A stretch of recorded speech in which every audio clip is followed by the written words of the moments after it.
All right, guys, this is week 2, day 4 of Intro to Fitness Movement. The last 3 days have been all review, learning different ways to do the squat, the lunge, different positions down in the push-up position, the plank positions. So today, finally, after 3 days of review and perfecting those moves, we are going to learn some new moves. So I was trying to figure out what move should I teach next, but what I'd like to teach you about is jumping. So consider this an introduction to jumping, where I get to explain how to properly jump without hurting ourselves. As usual, Mr. Raine, no shoes on, but that's okay. You think, Mr. Raine, you're jumping, you need shoes on to protect your feet. Not necessarily. If you take a close look,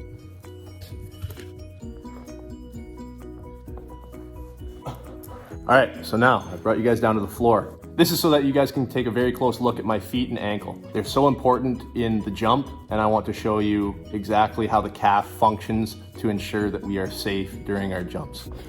And so if you take a look at Mr. Raine's big feet, I've got my toes splaying, nice and wide, nice and strong in my stance.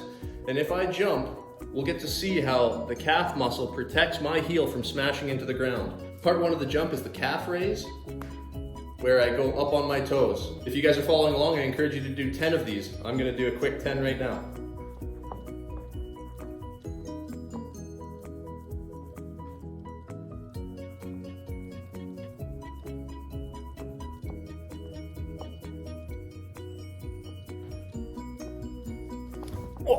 If you guys have done your calf raises, you're doing part 1. The next part, similar to when we're skipping rope or maybe a boxer in the ring, what we're going to do is when we go up on our calf, we will release, creating a bit of a jump. I'll show you this right now. What I really want you guys to see is that my heel does not touch the ground and that my calf muscle actually absorbs my landing when I come back down to the ground. Take a look here.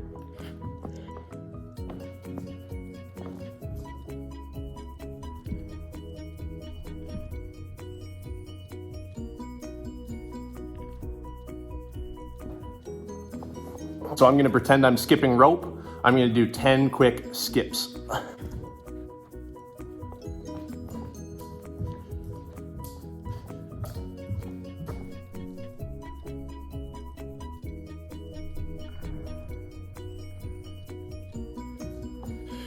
Very good. So this is an intro to jumping. So this is step 1. This is what I want to see you guys able to do. Only after we're able to safely jump with just our feet and landing safely without smashing our heel on the ground will we move on to step 2 that will look something like this. But first, a quick look at step 1.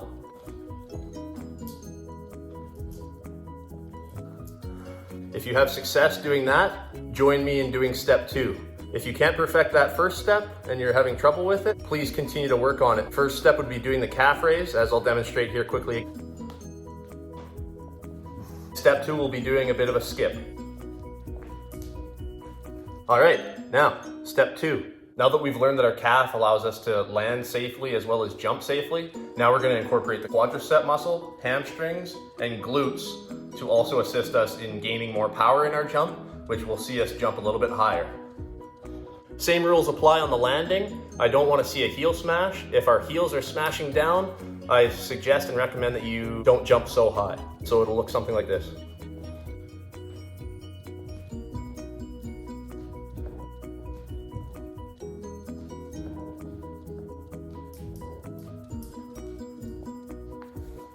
You'll notice how I bend in both the ankle as well as my knee to make sure that I'm able to fully absorb the landing of that jump.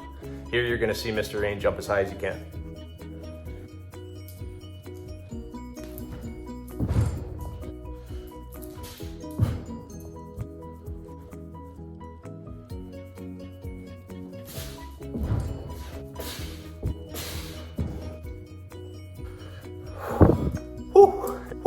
And just like the other exercises we described and explained, take a break once you've done a couple. And so as you saw just back there, the higher I go, the more I have to absorb in my feet, my ankles, my quads on landing. I don't want to land without absorbing the blow of the landing. Can you jump safely?